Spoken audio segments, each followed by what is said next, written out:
தமிழக முதல்வர் விஜய் அமைச்சரவையில் 7 பட்டியலின அமைச்சர்கள் பொறுப்பேற்றுள்ளனர். இது பற்றி காலாடி தலைமுறையின் தலைமை நிருபர் தென்காசி மா. தமிழ் அவர்களுடன் தொலைபேசி வாயிலாக கலந்துரையாட பட்டியல் வெளியேற்ற தலைமை ஒருங்கிணைப்பாளர் கண்ணுச்சாமி தேவேந்திரர் அவர்கள் இணைந்திருக்கிறார். அவரை நிகழ்ச்சிக்கு வரவேற்போம். ஐயா வணக்கம். ஐயா வணக்கம். வணக்கம் ஐயா. வணக்கம். எப்படி இருக்கீங்க? நல்லா இருக்கேன். நீங்க எப்படி இருக்கீங்க? நலமாக இருக்கிறோம் ஐயா. தென் மாவட்டத்துல மக்கள்லாம் எப்படி இருக்காங்க? எல்லாரும் நலமாக இருக்கிறாங்க ஐயா. ரொம்ப சந்தோஷம். கேள்விக்கு போயிடலாமா? கேட்கலாம். தமிழ்நாடு அமைச்சரவையில் வரலாற்றில் இதுவரை இல்லாத அளவில் முதல்வர் விஜய் தலைமையிலான தமிழக வெற்றி கழகம் அமைச்சரவையில் 7 பட்டியலின அமைச்சர்கள் இடம்பெற்றுள்ளார்கள். இதை எவ்வாறு நீங்கள் பார்க்கிறீர்கள்? அதாவது முதலாவதாக தமிழக அரசுக்கு நான் மனமார்ந்த வாழ்த்துக்களை பட்டியல் வெளியேற்ற இயக்கத்தின் சார்பாக தெரிவித்துக் கொள்கின்றேன். அதாவது இந்த புதிய அரசியல் கட்சி உருவாகி இன்னைக்கு ஒரு மந்திரி சபை தனி ஒரு மெஜாரிட்டியோட மந்திரி சபை கூட்டணி ஆட்சி தமிழகத்தில் இதான் ஃபர்ஸ்ட் டைம் நினைக்கிறேன். எனக்கு தெரிய வேற எதுவும் இல்லை. 67க்கு பிறகு இது கூட்டணி ஆட்சி. இதில் ஏறக்குறைய இன்னைக்கு தமிழக முதலமைச்சர் பட்டியலின மக்களுக்கு 7 பொறுப்பு கொடுத்துருக்காங்க. இது இந்திய அரசியல் சட்டத்தை முழுமையாக அமல்படுத்தியதாக நான் கருதுகின்றேன். அதாவது இன்னைக்கு சட்டமன்றத்தில் பார்த்தீங்கன்னா அவங்க 108 தொகுதியில் ஏறக்குறைய 40 தொகுதி பட்டியல் மாற்றம், நான் 27க்கு 30க்கு பக்கம் பட்டியல் மாற்றம், அதாவது பட்டியலின மக்கள் இதில் எம்எல்ஏ தேர்ந்தெடுத்திருக்காங்க. அவங்களுக்கு இதுவரையிலும் 1967 அதுக்கு முன்னதாக இருந்து அந்த மக்கள் தொகை கணக்கெடுப்பு பிரகாரம் அவங்களுடைய ரெப்ரசன்டேட்டிவ் உண்டான இது பிரகாரம் இதுவரைக்கும் மந்திரி சபையில் அங்க வைக்கல. அரசியல் ரீதியாக இந்த மக்களை புறக்கணித்துக் கொண்டிருந்தார்கள். அது இந்த முறை மாண்புமிகு முதலமைச்சர் விஜய் அவர்களுடைய தலைமையில அரசியல் அமைப்பு உருவான பிறகு முழுமையான டாக்டர் அம்பேத்கர் அவர்களுடைய கனவு நினைவாக்கப்பட்டதாக நான் கருதுகின்றேன். இதுதான் உள்ளபடியே இந்திய அரசியல் சட்டத்தை மதித்து அந்தந்த மக்களுக்கு உண்டான உரித்தான பதவிகளும் பங்களிப்பும் கொடுத்திருக்காங்க. அந்த விதத்துல நான் முதலமைச்சருக்கு மிக மிக நன்றியை தெரிவித்துக் கொள்கிறேங்க. கண்டிப்பாக. அடுத்தபடியாக குறிப்பாக திரைப்பட தொழில்நுட்பம் மற்றும் சினிமா சட்டத்துறை அமைச்சராக ராஜ்மோகன் அவர்கள் பதவியேற்றுள்ளார். மேலும் வணிக வரிகள் பதிவு மற்றும் முத்திரை தீர்வை அமைச்சராக லோகேஷ் தமிழ்ச்செல்வன் அவர்கள் பதவியேற்றுள்ளார். மேலும் கால்நடைத்துறை அமைச்சராக கமலி அவர்கள் பொறுப்பேற்றுள்ளார். மேலும் சிறு குறு நடுத்தர தொழில்துறை அமைச்சராக மதன்ராஜ் பொறுப்பேற்றுள்ளார்.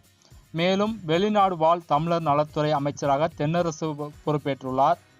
கூட்டுறவுத்துறை அமைச்சராக காந்திராஜ் பொறுப்பேற்றுள்ளார். உயர்கல்வித்துறை அமைச்சராக விஸ்வநாதன் பொறுப்பேற்றுள்ளார். இந்த 7 அமைச்சர்கள் பற்றி நீங்கள் என்ன நினைக்கிறீர்கள்? அதாவது இந்த மந்திரி சபையில குறிப்பா ஒரு 33 மந்திரிகள்ல ஒரு 10 மந்திரிகளை தவிர, அமைச்சர்களை தவிர மற்றவர்கள் அனைவருமே அரசியல் அனுபவமும் கிடையாது, அட்மினிஸ்ட்ரேஷன் அதாவது நிர்வாக திறமையும் அற்ற ஒரு இதாக தான் நல்லா படிச்சிருக்காங்க. நீங்க எப்பொழுதும் நீங்க அண்ணாதுரை சொன்னது மாதிரி 1967 அண்ணாதுரை சொன்னாரு, நான் உங்களுடைய ஊழியர், இந்த அரசாங்கத்தை நடத்த வேண்டியது ஐஏஎஸ் அதிகாரிகளாகிய அதிகாரி வர்க்கங்கள் தான் நடத்தணும் அப்படின்னு சொன்னாருங்க. அதுதான் உண்மையானது. அதாவது எந்த மந்திரி சபையா இருந்தாலும், திமுகவா இருந்தாலும் சரி, அண்ணா திமுக, காங்கிரஸ், பிஜேபி, எந்த கட்சியா இருந்தாலும் சரி, அந்த நிர்வாகத்தை முழுமையாக வலிமையாக திறம்பட நடத்த வேண்டியது ஐஏஎஸ் அதிகாரிகள் தான், அதிகாரி வர்க்கங்கள் தான். ஐஏஎஸ், ஐபிஎஸ், ஐஆர்எஸ், ஐஎஃப்எஸ் இது போன்ற அதிகாரி வர்க்கங்கள் தான் அந்தந்த இலாக்கா சம்பந்தப்பட்ட வேலைகள் என்னென்ன, திட்டங்கள் என்னென்ன, எப்படி செயல்படுத்தணுங்கிறத அவங்க தான் நடைமுறைப்படுத்துவாங்க. அந்த விதத்துல இதை புதுசா இவங்க எல்லாருமே புதுசுதான். இப்ப உதாரணமா இப்ப 7 மந்திரி சபை மந்திரி சபையில முக்கியமான இலாக்காக்களை கொடுத்திருக்கிறாப்புல. அதாவது விஜய் மந்திரி சபையில முக்கியமான இலாக்காக்கள் இந்த பட்டியலின மக்களுக்கு இதுவரை வரலாற்றுல இல்லாத ஒரு சாதனைன்னு தான் சொல்லுவேன். அத மாதிரி கொடுத்துருக்காங்க. ஆனா இதுல எல்லாருமே திறம்பட படித்தவர்கள் இருக்காங்க. குறிப்பா நீங்க தென் மாவட்டத்தில் ஒட்டப்பிடாரம் தொகுதி எடுத்துட்டீங்கன்னா மதன் ராஜா வந்து நல்லா படிச்சவர். ம். அவங்க ஃபேமிலி எஜுகேட்டட் ஃபேமிலி. ம். ஸோ இது வந்து கொஞ்சம் கற்பூரம் மாதிரி இவங்க வந்து அந்த ஐஏஎஸ் ஆஃபீஸர் இவங்களுக்கு திட்டங்களை முதல்ல உட்காந்து ஸ்டடி பண்ணுவாங்க. உடனே வந்து நிர்வாக திறமையை காட்ட முடியாது. ஒரு 6 மாசம் ஆகும் அவங்களுடைய அந்த இதெல்லாம் ஸ்டடி பண்ணி நம்ம துறையை சார்ந்த என்னென்ன பணிகள் இருக்கு, மக்கள் பணி என்ன இருக்குது, என்ன ஏதுங்கிறதெல்லாம் அவங்க வந்து ஸ்டடி பண்ணிட்டு ம். அதுக்குண்டான இதெல்லாம் வந்து ஐஏஎஸ் ஆஃபீஸர்ஸுக்கு கைட் பண்ணுவாங்க. அதனால இப்ப எந்த ஒரு பதவியை வந்து எளிதா கையாள முடியும். இந்த பட்டியலினத்தை சார்ந்த 7 பேருமே திறம்பட செயல்படுவார்கள் என்பதில் எனக்கு கொஞ்சம் கூட மச்சம் இல்லைங்க. கண்டிப்பாக கண்டிப்பாக நீங்க ஆனா கூறுவதை எல்லாமே ஏற்றுக்கொள்கிறோம். முக்கியமான இதுதான். இப்ப எல்லாம் நீங்க பாத்தீங்கன்னா திரைப்பட இது, சிறு குறு இது, வணிக வரிகள், இதெல்லாம் கால்நடைத்துறை, இதெல்லாம் சாதாரண பொறுப்பு இல்லை. ம். இதுல நிறைய பணிகள் இருக்குது. மக்கள் சேவை செய்யறதுக்கு உண்டான, மக்களுக்கு உண்டான திட்டங்களை வகுக்கக்கூடிய துறைகளா அவங்க வாங்கியிருக்காங்க. ம். இந்த வாய்ப்பை நல்ல முறையில பயன்படுத்திக்கிட்டு 7 சட்டமன்ற, அதாவது 7 அமைச்சர்கள், பட்டியலினத்தில் இருக்கிற 7 அமைச்சர்களும், ம். குறிப்பாக தேவேந்திர சமுதாயத்தைச் சேர்ந்த மதன் ராஜா என்ற அந்த சகோதரர் ம். இந்த சமுதாயத்துக்கும் நல்ல ஒரு பெயரை வாங்கி கொடுத்து திறம்பட செயல்படுவார் என்று நம்புகின்றேன். அவர்கள் அனைவருக்கும் வாழ்த்துக்களை தெரிவித்துக் கொள்கின்றேன். கண்டிப்பாக கண்டிப்பாக அடுத்தபடியாக இறுதியாக பட்டியல் மாற்ற தலைமை ஒருங்கிணைப்பாளர் கண்ணுசாமி தேவேந்திரர் அவர்கள் தமிழக முதலமைச்சர் விஜய் அவர்களுக்கு என்ன கோரிக்கை வைக்கிறார்? அதாவது இப்ப மாண்புமிகு முதலமைச்சர் விஜய் அவர்கள் பதவியேற்ற பிறகு ம். பதவியேற்ற சூழ்நிலையில தமிழ்நாட்டினுடைய பொருளாதார நிலைமை மிகவும் சீரழிந்து போய் இருக்கின்றது. ம். ஏற்கனவே இலவசம் இலவசம் என்று சொல்லியே வந்து மக்களை வந்து அதாவது என்ன சொல்றாங்கன்னா சோம்பேறி ஆக்கிட்டாங்க. ம். உழைக்காம சாப்பிடுங்கிறதுக்கு உண்டான திட்டங்களை கொடுத்து இந்த மக்களை சோம்பேறித்தனமா ஆக்குனது இது ரொம்ப வேதனைப்படக்கூடிய, வருத்தப்படக்கூடிய விஷயம். ம். மக்களுக்கு என்ன செய்யணும் சொன்னா, மக்கள் உழைத்து சாப்பிடுகின்ற அளவிற்கு அவர்களுக்கு தொழில் முறையை நாம் தொழில் வளர்ச்சியை பெற்று தரணும். ம். அதுக்குண்டான திட்டங்களை வந்து முதலமைச்சர் அவர்கள் செஞ்சாருன்னா நல்லா இருக்கும். ம். ஆனா தெரிந்தோ தெரியாமலோ பழைய ஆட்சியாளர்களுடைய அதே வழியில வந்து இன்னைக்கு மகளிருக்கு 2500, 6 சிலிண்டரு, இந்த மாதிரி திட்டங்களை எல்லாம் கொண்டு வந்திருக்காரு. ம். நான் இப்ப இளைஞர்களுக்கு வந்து மாசம் வருஷத்துக்கு 15,000 கொடுக்குறாங்கன்னு சொன்னா அதை வந்து பசங்களுக்கு வந்து காசை கொடுக்கறதை விட ம். அந்த பணம் அவங்களுடைய பெற்றோருக்கு போய் சேரணும் ஒண்ணு. அப்படி இல்லைன்னா அவங்களுக்கு உண்டான படிக்கிறதுக்கு உண்டான உபகரணங்களை அவர்கள் வாங்கி கொடுத்தா நல்லா இருக்கும். ஏன்னா இந்த காலகட்டம் வந்து என்னன்னா பல பசங்களுடைய பணம் கையில இருந்துன்னா அவனுடைய பாதை தடுமாறி போகுது. ஆ. இதை வந்து முதலமைச்சர் வந்து கவனத்துல கொள்ளணும். கண்டிப்பா. இளைஞர்கள் படிக்கின்ற இளைஞர்களுக்கு அவர்களுக்கு படிப்புக்கு தேவையான புத்தகம், நோட்டு, அவங்களுடைய இன்ஃப்ராஸ்ட்ரக்சர் இதுங்களை செஞ்சு கொடுத்தாருன்னா ம். ரொம்ப நல்லா இருக்கும். ஒவ்வொரு கிராமங்கள்ல இப்போ ஒரு கிராமத்தை எடுத்தா 10 பேர் இருக்காங்க. 10 பேருக்கு 10 ஸ்டூடெண்ட் இருப்பாங்க. அவனுக்கு 10 பேருக்கு வந்து 15,000 போயிடுது இல்லையா கண்டிப்பா ஒரு ஆளுக்கு. ஸோ அந்த இதை என்னன்னா அந்த ஏரியாவில் ஒரு நூலகங்களை இது பண்ணி கொடுக்கணும். ம். லைப்ரரி உருவாக்கி கொடுத்து அவனுங்களுக்கு போய் அங்க லைப்ரரியில உட்காந்து படிக்கிறதுக்கு வேணா ஒரு டியூஷன் வாத்தியார் கூட போடலாம். ஆ. சொல்லி கொடுக்கறதுக்கு, பாடம் சொல்லி கொடுக்கறதுக்கு ஒரு வாத்தியாரை வந்து ஸ்பெஷல் போட்டா கூட அது வந்து நீங்கள் செலவு பண்ணுகின்ற அந்த பணமானது அந்த மாணவர்களுக்கு முழுமையாக போய் சேரும். அவர்களுடைய வாழ்க்கை உயர்வதற்கு உண்டான இதா இருக்கும். இது வந்து மாணவர்களுக்கு உண்டானதுங்க. ம். பெண்களுக்கு வந்து உழைத்து சாப்பிட்றதுக்கு வீட்டுல உட்காந்து இன்னைக்கு எவ்வளவு இன்ஃப்ராஸ்ட்ரக்சர் எவ்வளவு வளர்ந்துருச்சு. வீட்டுல உட்காந்து தொழில் செஞ்சு அதுல வர்ற வருமானம் வர்றாப்புல அவங்களுக்கு தொழில் ரீதியா வந்து இது பண்ணி கொடுக்கணும். ஆ. இந்த இலவச பஸ்ஸுங்கிறது அதுல எனக்கு ஏற்புடையது கிடையாதுங்க.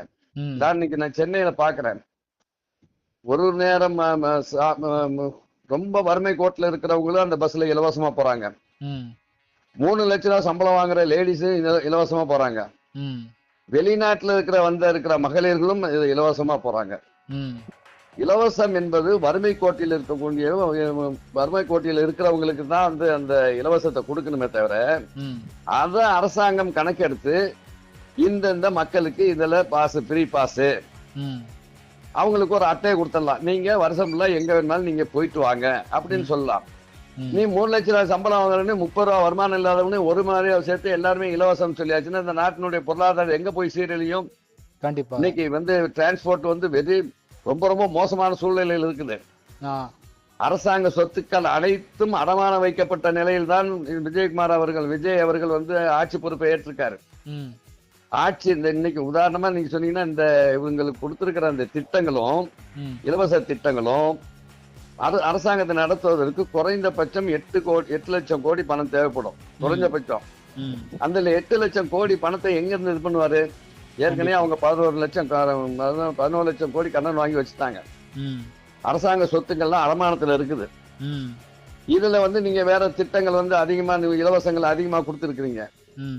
இலவசங்கள்ல வந்து எந்த ஒரு சமுதாயமா இருந்தாலும் தனி மனிதனாகவும் இலவசத்தை நம்பி இருக்கக்கூடியவன் வாழ்க்கையில் வளர முடியாது, முன்னேற முடியாதுங்க. கண்டிப்பா. இத வந்து அரசாங்கம் நிச்சயம் மரியாதைக்குரிய மாண்புமிகு முதலமைச்சர் விஜய் அவர்கள் இந்த இலவசங்களை நிறுத்திவிட்டு அதற்கு அதை விட 2 மடங்கு வருமானம் வருகின்ற அளவிற்கு இந்த மக்களுக்கு வந்து தொழில ஏற்பாடு பண்ணி கொடுத்தாருன்னா பெருமைப்படக்கூடியது. மக்கள் முன்னேறுவாங்க. இது வந்து விஜய் அவர்களுக்கு நான் சொல்லக்கூடியது. அதே மாதிரி விவசாயிகளுக்கு எடுத்துங்க. மெயினா வந்து விவசாயிகள் இந்த நாட்டினுடைய முதுகெலும்புன்னு சொல்லுவோம். இன்னைக்கு நிறைய பாருங்க, எங்க பார்த்தாலும் விவசாயம். தமிழ்நாட்டுல இல்லாத நெல் களஞ்சியம்னு தஞ்சை நெல் களஞ்சியம்னு பேர் வாங்கின ஊரு. அவன் எலிக்கறி சாப்பிட வேண்டிய ஒரு சூழ்நிலை இருக்குது. ஏன்னு கேட்டீங்கன்னா உழுதவனுக்கும் கோவணம் தான் மிஞ்சிருந்து பழமொழி சொல்லுவாங்க பாருங்க. நல்ல விவசாயம் பண்ணுவான், கடனுக்கு வாங்கி விவசாயம் பண்றான். அவனுக்கு பொருளாதாரம் இல்ல. விவசாயம் பண்றதுக்கு இன்னைக்கு ஒரு 10,000 ரூபாய்க்கு உரம் வாங்கணும்னு சொன்னா போய் கந்து வட்டிக்கு வாங்குறான். அந்த கந்து வட்டிக்கு வாங்கும் போது என்னன்னா அவன் அறுக்கும் போது அந்த கந்து வட்டிக்காரன் மொத்தம் தூக்கிட்டு போயிடுறான். இவனுக்கு ஒண்ணுமே இருக்காது. சோ இந்த இலவசங்கிறத என்னன்னா விவசாயத்துறையில, ஏன்னா விவசாயத்துறைக்கு செலுத்தும் போது அதுல மாணவர்கள் இருக்காங்க, மகளிர் இருக்காங்க, எல்லாருக்கும் முதியோர்கள் இருக்காங்க. அந்த விவசாயத்துக்கு உண்டான மானியங்களை செய்யணும். மானியங்கள் கொடுக்கலாம், எவ்வளவு வேணாலும் கொடுக்கலாம். இந்த ஃபண்டெல்லாம் கொடுத்து விவசாயத்துல கொடுத்தீங்கன்னா, சிறு தொழில முதலீடு பண்ணி அவங்களுக்கு வேலை வாய்ப்பு கொடுத்தீங்கன்னா, இப்ப இந்த இதுல இருக்குது, இப்ப சிவகாசியில பீடி தொழில் பண்றாங்க, பட்டாசு எழுதுறாங்கல்ல, இதையா ஒய் நாட் டேக் இந்த கவர்மெண்ட் இந்த பிரைவேட் இன்னைக்கு உதாரணமா பட்டாசு தொழிற்சாலை இருக்குதுங்க. அதுல வருமானம் பல கோடி வருமானம் யாருக்கு போகுது? தனியாருக்கு தானே போகுது. ஆமா. அதை ஏன் வந்து அரசாங்கம் எடுத்து நடத்தக்கூடாது? கண்டிப்பாக. இன்னைக்கு பீடி தொழிலாளி அந்த மாவட்டத்தில் இருக்காங்க. அந்த வேலையை வந்து அரசாங்கம் எடுத்து அவங்களை அரசாங்க ஊழியராக்கி அவங்களுக்கு உண்டான சம்பளத்தை கொடுத்து கவர்மெண்ட் நடத்தலாம்ல. கண்டிப்பாக. இது மாதிரி ஒரு ஒரு உதாரணத்துக்கு சொல்றேன். இன்னைக்கு வந்து இன்னைக்கு ஏகப்பட்ட டிவில எவ்வளவு வருமானம் வருதுங்கிறதெல்லாம் உங்களுக்கு நல்லாவே தெரியும். இன்னைக்கு சன் டிவி, விஜய் டிவி, அந்த டிவி கோடி கோடியா வந்து கொட்டுது. ஆனா பொதிகை டிவின்னு ஒண்ணு தமிழ்நாடு அரசு இருக்குது. அதை யாருமே பாக்குறதே கிடையாது. நான் என்ன சொல்றேன்னா, தமிழக அரசினுடைய விளம்பரங்கள், செய்திகள் அனைத்தும் பொதிகையில கொண்டு போங்க. அதுக்குண்டான வருமானம், அதுக்கு விளம்பரத்தங்களை வாங்குங்க. இன்னைக்கு சீஃப் மினிஸ்டர் முக்கியமான ஆட்கள் பேசுறதுனா பொதிகையா தான் இருக்கும் அப்படிங்கிற ஒரு நிலைப்பாடு வந்துச்சுன்னா சன் டிவி ஓபன் பண்ண போறான் இல்லைங்களா? ஆமா. அப்ப இந்த விளம்பரங்கள் எங்க போவோம்? பொதிகைக்கு ஆட்டோமேட்டிக்கா போகும். கண்டிப்பாக. அப்ப இந்த வருமானம், இந்த விளம்பர வருமானம் எல்லாம் அரசாங்கத்துக்கு சேரும் இல்ல. இந்த மாதிரி வந்து பொருளாதாரத்தை வளர்ப்பதற்கு தனியார் துறை ஊக்குவிக்காம அரசாங்கமே சில செயல் திட்டங்கள் வகுத்து இது நடத்தலாம். இன்னைக்கு பிஎஸ்என்எல் இருக்குதுங்க. இன்னைக்கு பிஎஸ்என்எல் வந்து இன்னைக்கு ரொம்ப லாஸ்ல போயிடுச்சு, மூடு விழாதான் இருக்குது. இன்னைக்கு பிஎஸ்என்எல் இதானதுனால மற்ற டிபார்ட்மெண்ட் எல்லாம் டெலிபோனா அது இதெல்லாம் பயங்கரமா போயிட்டு இருக்காங்க, கலெக்ஷன் பண்ணிட்டு இருக்காங்க. அதை நான் தமிழ்நாடு சர்க்கிளை பொறுத்த மட்டிலும் தமிழ்நாடு முதலமைச்சர் பிஎஸ்என்எல் நாங்க ஃபுல்லா நாங்க ரன் பண்றோம், மத்திய அரசிட்ட கேட்டு அதை நீங்க நடத்தி டேக் அவுட் பண்ணி நடத்துங்க. இந்த மாதிரி வந்து தொழில் ரீதியா அரசாங்கம் அதற்கு முக்கியத்துவம் கொடுத்து பொருளாதாரத்தை ஈட்ட வேண்டுமே தவிர மற்றபடி தமிழ்நாட்டில் வந்து பொருளாதார நெருக்கடி பயங்கரமா வரும். இவர்கள் கொடுக்கப்பட்ட அந்த செயல் திட்டங்களை செயல்படுத்த முடியாது, இலவச திட்டங்களை. அதுக்கு முதல்ல பொருளாதாரத்தை வளர்த்தெடுப்பதற்கு இந்த இதெல்லாம் வந்துச்சுன்னா அந்த 11 லட்சம் கோடியை ஈஸியா கடன் கட்டிடலாம். கண்டிப்பாக. தனியார் துறைக்கு போகின்ற வருமானங்களை ம். இன்னைக்கு அமேசான் ஒண்ணு இருக்குதுங்க, அமெரிக்காக்காரன் சாப்பிட்டுட்டு இருக்கிறான். ம். அதை நீயே தமிழ்நாட்டுல அதை செய்யக்கூடாது? கண்டிப்பாக. தமிழ்நாடு கவர்மெண்ட் நடத்தலாமே. நடத்தலாம். உனக்கு எல்லா இன்ஃப்ராஸ்ட்ரக்சர் இருக்குது, ம். அதை நீங்க நடத்து. தமிழ்நாட்டில் இருக்கும் இதெல்லாம் இப்ப இந்தியாவினுடைய இதெல்லாம் வந்து இந்தியன் பொருள் தான் வாங்கணும்னு மோடி அரசாங்கம் சர்க்கிள் போடுறது இல்லையா? ம். அதே மாதிரி நீங்க தமிழ்நாட்டில் இந்த இதெல்லாம் நீங்க இங்கதான் வாங்கணும் ம். அப்படின்னு சொல்லி போனா வருமானங்கள் ஆட்டோமேட்டிக்கா வந்து முதல்ல ஒரு குடும்பத்தை நடத்தணும்னா அந்த குடும்பத்துக்கு உண்டான வருமானத்தை முதல்ல சரி பண்ணணும். கண்டிப்பாக. அப்பதான் அந்த குடும்பத்தை நல்லபடியா சீரும் சிறப்புமா கொண்டு போக முடியும். ம். இன்றைய பொறுத்த மட்டிலும் மாண்புமிகு முதலமைச்சர் விஜய் அவர்களுக்கு பொருளாதார இன்னைக்கே நாளைக்கே வந்து வெள்ளையறிக்கை விடுவார். அவர் வெள்ளையறிக்கை விடுறதுக்கு முன்னே நம்மளை போன்றவர்களுக்கு எல்லாம் தெரியும் இந்திய தமிழ்நாட்டினுடைய பொருளாதார நிலை எப்படி இருக்குது அப்படிங்கறதெல்லாம் தெரியும். அதனால இன்னைக்கு வெள்ளையறிக்கை விட்டதுல பொருளாதாரத்தை வளர்த்தெடுப்பதற்கு சில தொழில்களை அரசாங்கமே முன்னிருந்து நடத்தலாம். இதுதான் வந்து முதல்ல முதலமைச்சர் வந்து பொருளாதாரத்தை சரி செய்வதற்குண்டான செயல் திட்டங்களை வகுக்க வேண்டும். அதே மாதிரி முதலமைச்சர் கண்ட்ரோல் தான் எல்லா அமைச்சர்களும். இதுக்கு முன்ன இருந்த அரசாங்கம் மாதிரி உக்காந்தா லஞ்சம், எந்திரிச்சா லஞ்சம், படுத்தா லஞ்சங்கிறதுலாம் போக ஸ்ட்ரிக்டா எவன் ஒருவன் தவறு செய்தாலும் அவனை உடனடியாக டிஸ்மிஸ் பண்ணணும், அவன் கட்சியில இருந்து தூக்கி எறியணும். இந்த மாதிரி ஒரு கடுமையான வந்தாதான் இந்த இளைஞர்கள் நல்லபடியா எதிர்காலத்துல நல்லபடியா வருவாங்க. கண்டிப்பாக. அவங்கள ஆரம்பத்திலே வளர விட்டீங்கன்னா அப்புறமேல அவங்கள இது பண்ண முடியாது. ஆகவே போலீஸ் துறையை வந்து குறிப்பா இன்னொன்னு, போலீஸ் துறையை வந்து முதலமைச்சர் அவர்கள் சரி செய்ய வேண்டும். இதற்கு முன்ன இருந்த போலீஸ் இலாக்கா அரசாங்கத்தையே மதிக்கிறது கிடையாது. ஏன்னா அவன் அரசாங்கம் என்னைக்கோ ஒண்ணு சொல்லியிருப்பான், இந்த வேலையெல்லாம் நீ பாத்துக்க அப்படின்ட்டு. அதை காலமெல்லாம் இது பண்ணிட்டு இருக்க. அன்னைக்கு அதை வச்சுதான் நீங்க போலீஸ் ஒரு தன்னிறைவு பெற்ற ஒரு இது மாதிரி நீங்க வந்து தென் மாவட்டத்தில் நடக்கிற இதெல்லாம் உங்களுக்கு நல்லா தெரியும். கண்டிப்பாக. இதற்கெல்லாம் முற்றுப்புள்ளி வைக்கணும்னா காவல்துறையை தன்னுடைய முழு கட்டுப்பாட்டில் வைத்து தவறு செய்தவன் எவனாயிருந்தாலும், அவன் ஐஏஎஸ்ஆ இருந்தாலும் கான்ஸ்டபிளா இருந்தாலும் சரி, இம்மிடியட்லி டிஸ்மிஸ் பண்ணி அவனை உள்ள தூக்கி போடணும். ஏன்னா போலீஸுங்களால வந்து நிறைய சமூக சீர்கேடுகள் நடக்கின்றது. கொள்ளையடிக்கிறத போலீஸ்காரன் நினைக்க நல்லவன் நிறைய இருக்கிறான், இல்லைன்னு மறுக்கவே இல்லை.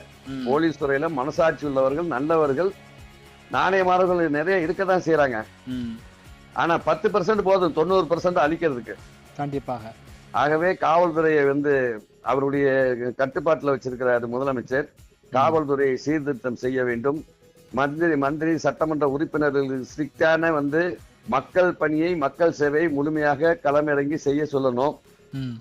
பொருளாதாரத்தை வளர்த்தெடுப்பதற்கு சில திட்டங்களை வந்து தானே தன்னுடைய அரசாங்கமே அந்த முதல்ல பொருளாதாரத்தை வளர்த்தெடுக்க உண்டான திட்டங்களை வந்து செயல்படுத்தணும். தனியார் துறையை ஊக்குவிப்பதற்கு பதிலாக அரசாங்கம் அதை எடுத்து நடத்தணும். இது நான் வந்து முதலமைச்சர் அவர்களுக்கு என்னுடைய ஒரு சாமானியன் என்ற முறையில இது பண்ணியிருக்கேன். ரெண்டாவது, குறிப்பாக தென் மாவட்டங்கள்ல எண்ணற்ற கலவரங்கள், கடந்த திராவிட கட்சிகளால் உருவாக்கப்பட்ட கலவரங்கள் இன்னும் தொடர்ந்து கொண்டிருக்கின்றது. குறிப்பாக தென்காசி இன்னைக்கு மானாமதுரையில இன்னைக்கு ஆகாஷ் என்ற இளைஞன் காவல்துறையினரால் அடித்து கொலை செய்யப்பட்டு இன்னைக்கு 75வது நாள் அநேகமா அவங்க போராடிட்டு இருக்காங்கன்னு நினைக்கிறேன். இது போன்ற நிகழ்வுகளை உடனுக்குடன் களையெடுத்து சம்பந்தப்பட்ட காவல்துறை அதிகாரி, ஐஏஎஸ் இருந்தாலும் சரி, யாரா இருந்தாலும் சரி, அவங்கள வந்து டிஸ்மிஸ் பண்ணணும். சஸ்பெண்ட் பண்றதெல்லாம் வந்து வேஸ்ட். அவர்கள் குற்றம் உறுதி செய்யப்பட்டாச்சுன்னா அவங்களை டிஸ்மிஸ் பண்ணும். கவர்மெண்ட் அட்மினிஸ்ட்ரேஷன் டிஸ்மிஸ் பண்ணும். அப்புறம் நீ கோர்ட்டுக்கு போய் எங்க வேணாலும் போய்க்க. அதுதான் இது மாதிரி சீர்திருத்தங்களை செஞ்சா நாட்டுல அமைதி நடக்கும். அமைதியான ஒரு வீடு இருந்ததுன்னா அந்த வீட்டுல பொருளாதாரம் வளர்ச்சி அடையும், மக்கள் செழிப்பாக இருப்பாங்க. இதுதாங்க நான் ஒரு சின்ன உதாரணம். எந்த ஒரு வீட்டுல அமைதியை நிலவுகின்றதோ அந்த வீட்டுல எல்லா செல்வங்களும் பெருகும். அதுதான் நானும் தமிழ்நாட்டுக்கு அதுதான் சொல்றேன். அமைதியான ஒரு சூழலை உருவாக்கினால் எல்லா செல்வங்களை உருவாக்க முடியும் என்று நான் இந்த நேரத்தில் கூறிக்கொள்கிறேன். மீண்டும் ஒரு முறை ஒடுக்கப்பட்ட மக்கள், அதாவது பட்டியலின மக்களுக்காக இந்திய அரசியல் சட்டப்படி அந்த மக்களுக்கு உண்டான பங்களிப்பை கொடுத்த மாண்புமிகு முதலமைச்சர் அவர்களுக்கு பட்டியலின மக்களாகவும், மக்கள் சார்பாகவும், பட்டியல் வெளியேற்ற இயக்கத்தின் சார்பாகவும் மனமார்ந்த வாழ்த்துக்களையும் நன்றியும் தெரிவித்துக் கொள்கின்றேன். நன்றி. உங்களுடைய பொன்னான நேரத்தையும் கள நிலவரத்தையும் காலாடி தலைமுறைக்கு தெரிவித்ததற்காக மிக நன்றி அண்ணா. ரொம்ப நன்றிங்க, ரொம்ப நன்றி. நன்றி.